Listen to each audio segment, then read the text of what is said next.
Jason Russell, an Aboriginal man, former firefighter, was a respected member of his community when a combination of personal misfortunes led him to become one of the 105,000 Victorians who ticked the box in the recent census as needing assistance for homelessness. He lived rough on the streets of Collingwood for 7 years before securing public housing and becoming a volunteer advocate for homeless Victorians through the Council to Homeless Persons. He says it can happen to any of us. Jason Russell, where did your difficulties begin?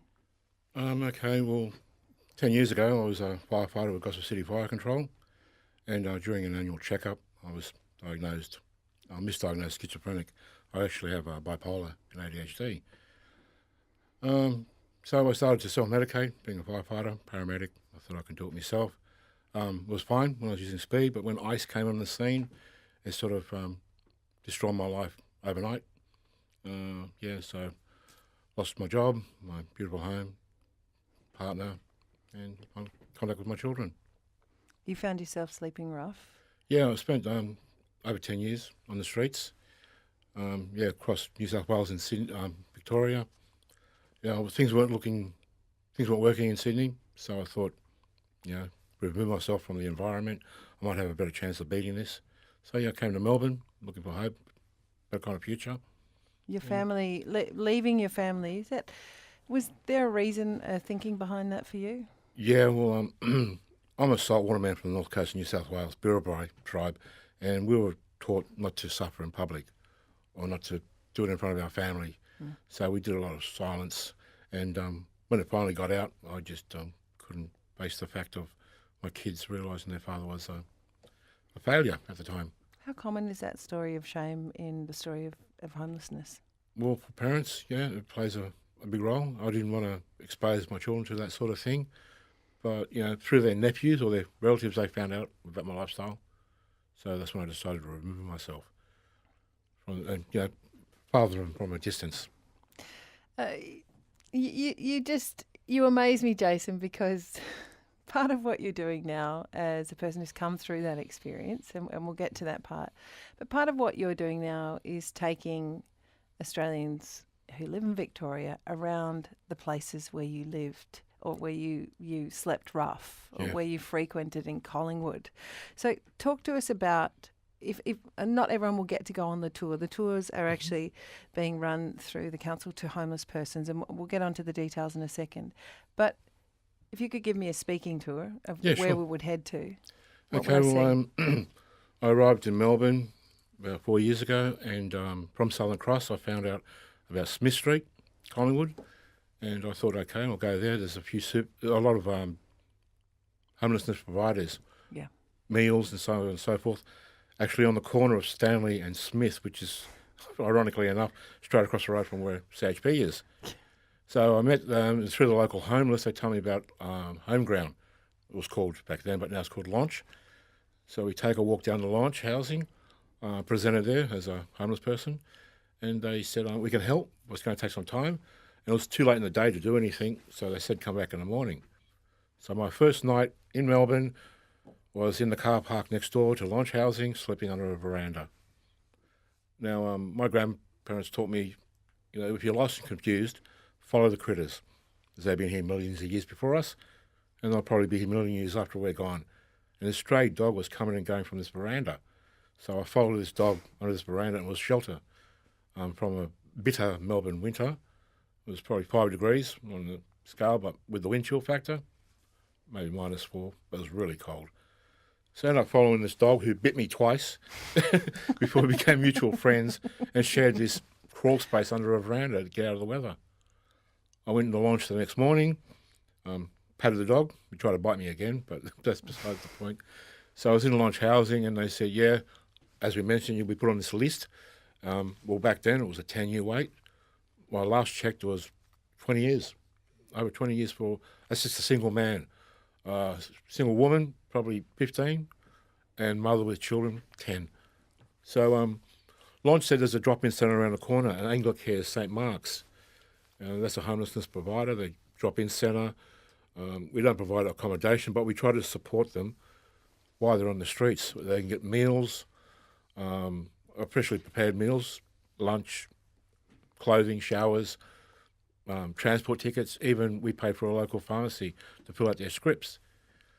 Just half a chance to have a moment of thinking space and, Well, and yeah, recovery. it's so much more than just a group of. It's like a family, like a big brothers. And well, Alex was my big brother, my dearest friend. So as a child, I've got a lot of these sayings from my people, but one is that wood ain't going to chop itself. So while I accessed the service, I started doing dishes. And, that led from one thing to another. Then they said I can go out the back and make food parcels. That was a crucial moment. It mightn't mean much to your listeners, but at that moment they gave me an apron Yeah. to wear, and it had Anglicare St. Mark's plastered across it. And I felt part of something. Again, being a firefighter was a big family thing. And then there was this 10-year gap where I was just isolated. And then I became part of the Anglicare family, to put it mildly. And that back was the place where the homeless couldn't go or visitors couldn't. And to be sent out there, I was, wow, awesome. And from there, we have a little area we call the deli. It gives a homeless person the experience of going into a shop without actually partnering with any money. So it's set up like a shop. Got a display fridge, foodstuffs on the shelves, and they can access that. And it's more than just getting a meal. You get an experience of interacting with retailers. And well, then my proudest moment, they asked me to man reception, which was, to me, they gave me the opportunity to be the face of their drop-in centre, which I take to heart so much, along with being awarded for bravery as a firefighter, watching my 3 kids come into the world, and the moment they asked me to man reception. That's the voice of Jason Russell, who's lived homelessness, come through and is now working tirelessly as an advocate on behalf of other homeless people because he knows what it's about. At the moment, he's leading tours as part of Homelessness Week through Homelessness Walking Tour. It's basically, I believe, the initiative of the Council to Homeless Persons. And I have Kate Colvin in here, Policy and Communications Manager, to join us as well. Hello, Kate. Hi. Kate, talk to us about your experience of watching Jason. People tend to change their stories. They tell. I'm sorry for that interruption. I'm not sure what that was. Of watching Jason grow and bloom as he has and become an advocate. Look, it's just the walking tours and Jason's role, it's just so fantastic. And look, what I take from that story is, life is a really rich tapestry, has ups and downs, and it's fantastic to see someone who's, experienced those downs come through and be able to share that experience because it's so inspiring to other people. Kate, what we know is that 105,000 Victorians are nominating as needing help for homelessness. We know that we have a chronic shortage of public housing. What are we going to do? You just nailed it. I mean, housing really is the key, and we have such a struggle with that because, Victoria's population is growing fast and there has been money gone into public housing over the last year, but it takes time to get that property on the ground. But the other part is that it actually, even though there's been some good commitments, it's just not enough because the population's growing, having public housing stock actually be able to keep up so that there's enough, so that those wait lists can go from 10 years down to something reasonable. It needs a lot more housing to go on the ground. Jason, what's it meant to you to have a secure place to live? How much difference has that made in your life? Oh, monumental. It was probably had a catalyst for getting my life back on track. And as I take people through this journey, it's my ups and downs to the point where I was standing on top of a 20-storey building, looking for an answer. I didn't find it up there, but I certainly found it in the community. But it all started with having a really good support base surrounding you. If it wasn't for St. Mark's, I wouldn't have found CHP. I wouldn't have done half the things I've accomplished in life. Jason, if I'm a citizen, I'm walking down Smith Street, Collingwood, or I'm walking down here through Swanson Street, and I see a man or woman who asks for some money, asks for some help. What do you wish citizens of Victoria would do in that moment? I wouldn't actually give them money. I would give money. I'd say, where do you usually hang? And I'd donate money to the drop-in centre they frequent. So I know for sure it's going to what they actually need.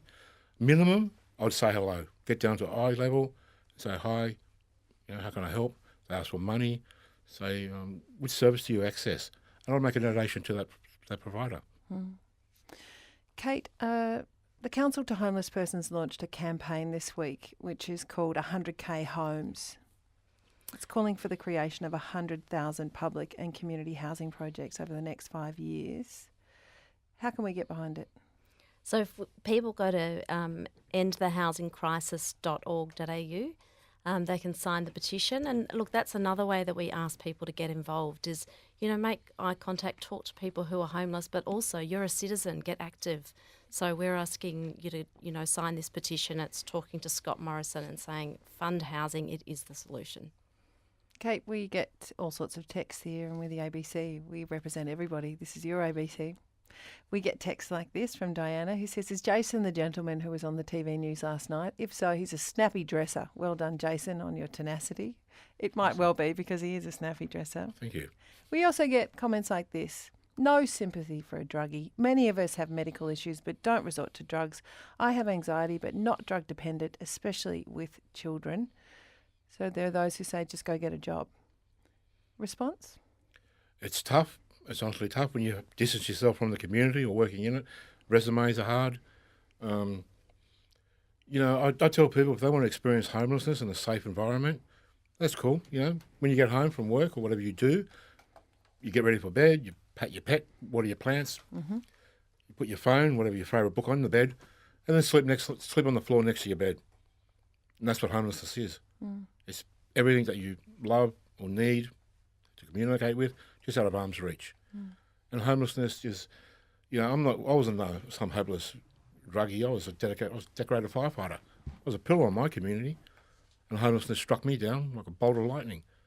And worse still, we got returning vets from Afghanistan. They fight for our freedoms and liberties, and they end up on the streets through disorders they get on the battlefield. So to that, I have to reply, broaden your horizons, because homelessness, we're all 3 steps away from it. And can I just add to that, and I think that point about returning vets is really important because a lot of people who are struggling with addiction are also struggling with trauma. Absolutely. So people have had all sorts of experiences that they're, really struggling to manage in their head, and sometimes drugs can feel like a way out of that. But the other point is actually not everyone who experiences homelessness is struggling with drugs. Often the problem is just people can't find a place they can afford to live. And often, there's a whole body of research that Dr. Gabor Mate over in the East Village in Vancouver has been behind. He wrote a book called something about hungry ghosts, but it basically made that link between trauma and homelessness, trauma and addiction terribly clear. If anyone wants to have a little peek at that and the experience of that, I'd recommend that thoroughly. If you're from a research point of view, it's not something that Kate or Jason are clearly making up. This is the truth of it. There are stories in every homeless person we see here in Victoria. Kate, talk us through why the rate of homelessness is increasing so dramatically. It's really coming back to that point we were talking about before about housing. So house prices are going up and rental costs are going up faster than incomes. And that basically means at a practical level, when you go out there to try and rent a place that's at the cheaper end of the market, you're going to be competing with lots of other people. So if I'm on New Start allowance and I'm trying to rent a place in the inner city, what are my chances? Absolutely zero. What about if I go out to Frankston? What are my chances there? Well, pretty much next to zero. The thing is if you're on New Start and you're trying to find a 1-bedroom place, there's, I think 24 places affordable across Melbourne in the last 3 months. So that really means your chances are Buckley's.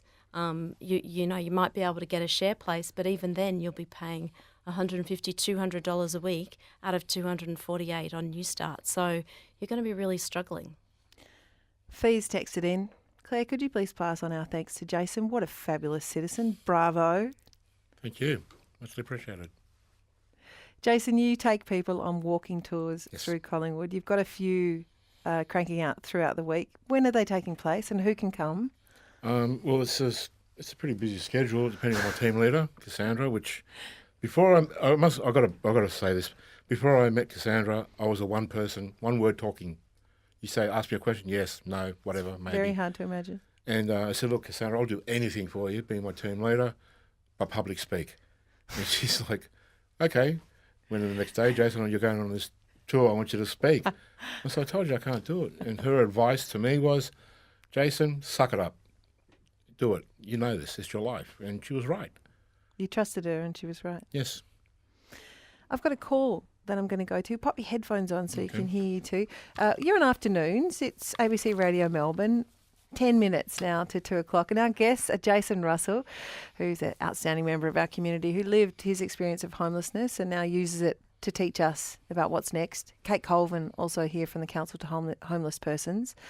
Michael from Collingwood, you had a comment. Yeah, how are you all? How are you, Jason? Oh, good, mate. How are you? Very brave of you to come on. Thanks very much, mate. Happy to. Look, I am quite aware that the state government in the housing sector, Housing Commission owns a lot of multi-million-dollar homes. There are people, living on Housing Commission at multi-million-dollar homes in Fitzroy, in Clifton Hill, in Brighton, even like those high-rise flats. Really, they've got to be consolidated and chase that 100k homes concept and finance it, because right now some people are getting a really, really good deal and some people are getting a very raw deal. It's got to be equalised. Thanks for your comment, Michael. I'll put it to Kate and Jason. It sounds as though you mean properties that are in the inner city, so they maybe have a higher value. I mean, if that's the case, I think it's really important that we have public housing available throughout the community, so people, if they're housed, can stay connected to their people, to their community, wherever they are. Well, yeah, I do. But, you've just really, you can't justify people living in $2-3 million homes, and I know that for a fact that's happening. Yeah, doesn't sound quite right to me, but there's certainly a lot of high-rise apartments in the inner city. And Michael, are you talking about the high-rise apartments or are you talking about... No, but they can be sold for a fortune. But I know there are individual homes as Housing Commission in Fitzroy, double-storey, Right. they look like mansions, and even like houses in Heidelberg, Clifton Hill, Collingwood, single front, double front homes. And they've really, they've become valuable over time. Got it. And Yeah. basically, it's sort of the equation's now a bit lopsided. I think maybe they could be compensated. So you think there's more that can be done? Thank you, Michael, from Collingwood, for your comments. Much appreciated. I'm moving on now to Mary of Warragul. Mary and Claire. Hello. Oh, Marion, nice to have you on, Marion. You had a comment too. I do. It just upsets me so much, that insensitive person who said, you've just got to get a job. Oh, my goodness, it's not that easy, and I have to take my hat off to Jason. What a man. There's so much we can do to help, and I just wish the government would do more too. There has to be some affordable housing for people. I've been on Newstart, but I own my own house. I was lucky. You can't live on Newstart. It's impossible. And I just makes me want to weep when people are so insensitive and callous to what others put up with. Thanks, Marianne. Thanks for your kind words. And go, Jason. Well, thank you, Marianne. Thank you so much. A lot of love for Jason in the hood. I've got this one here saying, there, but for the grace of the universe go all of us. Bless you, Jason, for being brave enough to share your experience, and all the best for your future brother, it says here. Thank you. Kate, one of the things that's obvious to me about Jason is he still had it within him to have the initiative to keep reaching out, to keep showing up and to say yes to the challenges, to facing his fears. What are the qualities that you notice in people who survive the experience of being homeless for as long as Jason did? And what can we do to help cultivate them? I think one of the elements from Jason's story that I really take is the community that he experienced when he came into St Mark's, when he came into Launch and other places where people create spaces where people can have dignity, and I think dignity and community are really important. So I think what people can do, and Jason said it himself before, is show that human face to people, smile. Just remember that people who are experiencing homelessness are a part of our community. This could be you. These are our brothers and sisters. Thank you, Kate Colvin. Kate is the Policy and Communications Manager, Council to Homeless Persons. And Jason Russell, big thank you for coming in. Thank you so much. And well done.